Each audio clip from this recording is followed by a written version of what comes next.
खुलुमबाय रायजो राजाफोर। नोंथांमोना गासैबो मिथिदों आंखौ लानानै ससियेल मिडियायाव बहुद दावराव जागासिनो दङ।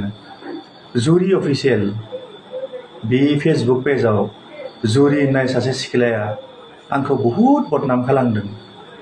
जों सानैबो रिलेसनाव दङमोन, किन्तु जेतिया आङो जुरिखौ मिथिबाय बियो सासे हाबा जानाय सिख्ला आगोलावनो। हेलो रायजो राजा नोंथांमोनखौ आंनि गोदान भिडिअ बयखौ बरायहरनाय थाबाय।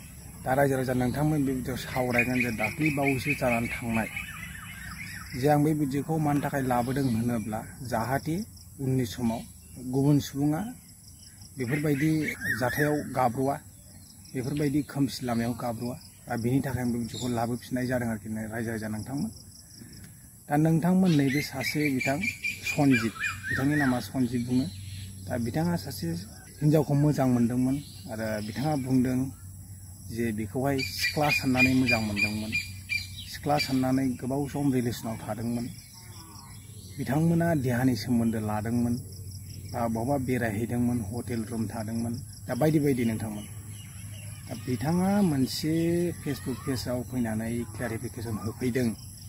दा बे गाव मोजां मोननाय हिन्जावा हाबा जाखानाय, फिसा सासे गोनांखा। दा सनजित बिथाङा बुंबाय जे बेफोरबायदि बाथ्रा दा थारैनो नोंथांमोन आं बिनि गेजेरजों नैबेखौसो बुंनो सानदों। दा बिसोर सानैजों मोजां मोनलायबाय नङा होमबा? मोजां मोनलायखांनायनि उनावसो दा बिथाङा सासे गावखौ बेचेलर होननानै लादों। दा बिथांनि सनजितनि हाबायाबो जाथारसै, बारा गोबाव गैलानो। दा बिथाङा मोजां मोनलायखांनायनि उनावसो दा हिन्जावनि बेकग्राउन्डखौ मोनथिनाय, दा बेसो साननो गोनां बाथ्रा। दा बे सनजित बिथाङाहाय हिन्जावनि बेकग्राउन्डखौ मोनथियालासिनो, हिन्जावनि केरेक्टारफोरखौ मोनथियालासिनो माब्रैहाय बेखौहाय बे मोजां मोनामोन।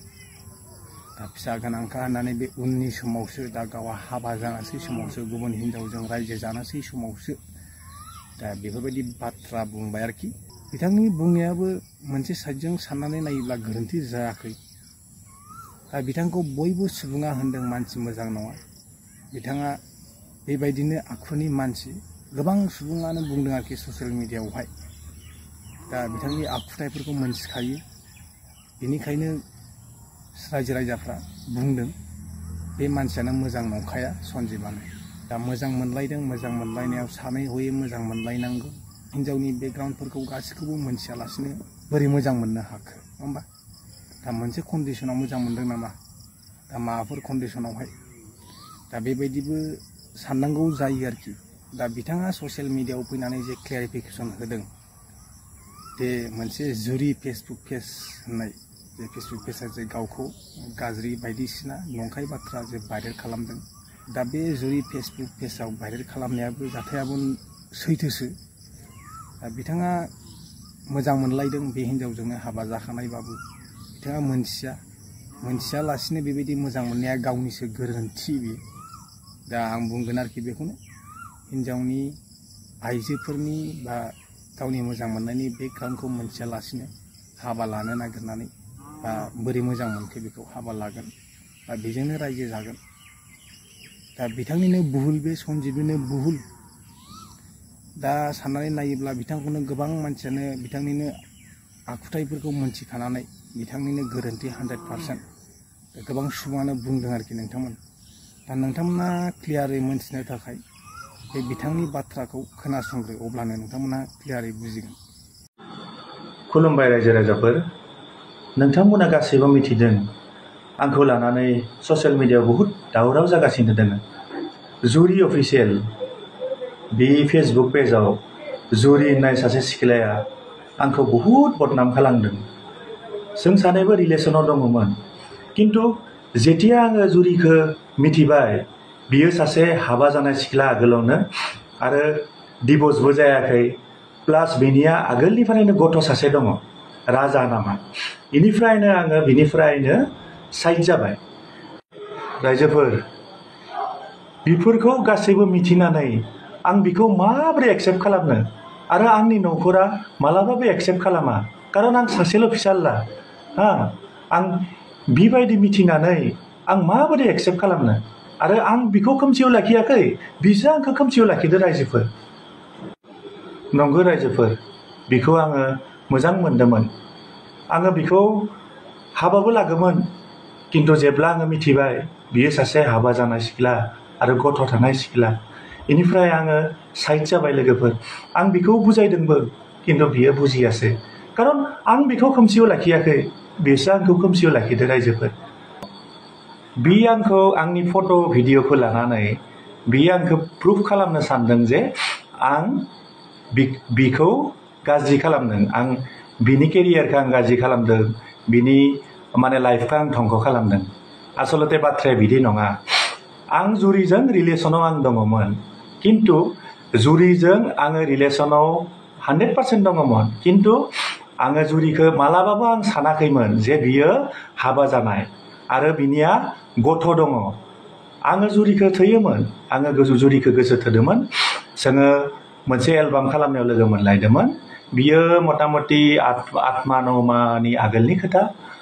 नंगौ, आं बिखौ हाबा लानोबो आं सानदोंमोन, किन्तु बियो अलरेडि हाबा जाखानाय, सासे गथ'बो दङ। आं बिसोरनि न'फोरखौ आं माबोरै आं सेफायनो? आरो बिथिं आं जाबाय न'खरनि सासेल' फिसाज्ला। आं सासे बेचेलार, आं सासे हाबा जायै, आङो सासे सेंग्रा। बियो आंखौ लानानै गेलेदोंमोन, आंखौ लानानै गेलेदोंमोन। मिसा बाथ्रा बुंनानै आंखौ खोमसियाव लाखिनानै दा आगोलनि जिथु रिलेसननि भिडिअ माखासे फट' माखासेखौ ससियेल मिडियायाव भाइरेल खालामनानै आंखौ थारमाने गोरोन्थि होनना सानदों, आंखौ थारमाने प्रमान खालामनो नायदों रायजोफोरनि सिगाङाव जे आंसो गोरोन्थि। नङा, बिदि नङा आसलते। आरो रायजोफोर, नोंसोर बिसार खालाम, बि हाबा जानाय नंगौना नङा, बिनि गथ' दंना गैया? जुदि नंगौबा बिनिफ्राय नोंसोरो बिसार खालाम। आं मालाबाबो आं मिसा बाथ्रा बुङाखै। आंखौ दिनै जिथु अपमान खालामबाय, बिखौ इसोरा नायना दोङो। आरो बियो सासे इमान मिसलिया सिख्ला, आंखौ हाबा जायै सिख्ला होननानै, आंनि गथ' गैया, आं सासे बेबायदि होननानै आंखौ इउज खालामबाय। बियो गान खालामबाय, बियो गावखौनो प्रडिउसार होनना बुंदों। बेनिफ्राय आंखौ नोंखौनो आं एक्टर होननानै लाबाय, बिदि। बेनिफ्राय बियो गावनि रुमाव आंखौ लिंहरो। आं थाङा होनना बुंबाबो फैलाय, डिसकास दङ माबा माबि। बेनिफ्राय आङो बिखौ मालाबाबो सानखायाखैमोन जे बियो हाबा जानाय बा बिनिया गथ' दङ, बिनिया आरो डिभर्सबो गैया, जे डिभर्सबो लायाखै, जेबो लायाखै। बेफोरखौ मिथिनानै आं बिनिफ्रायनो आङो साइड जादों। नाथाय रायजोफोर, बेनिफ्राय 1.5 माह 2 माह जाबाय, लासै रिलेसनखौ आं ब्रेकआप खालामबाय, आं बिखौ ब्लक खालामबाय।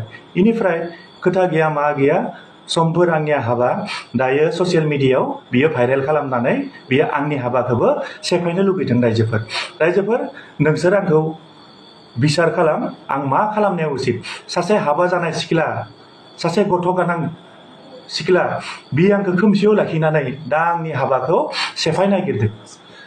रायजोफोर, धन्यबाद।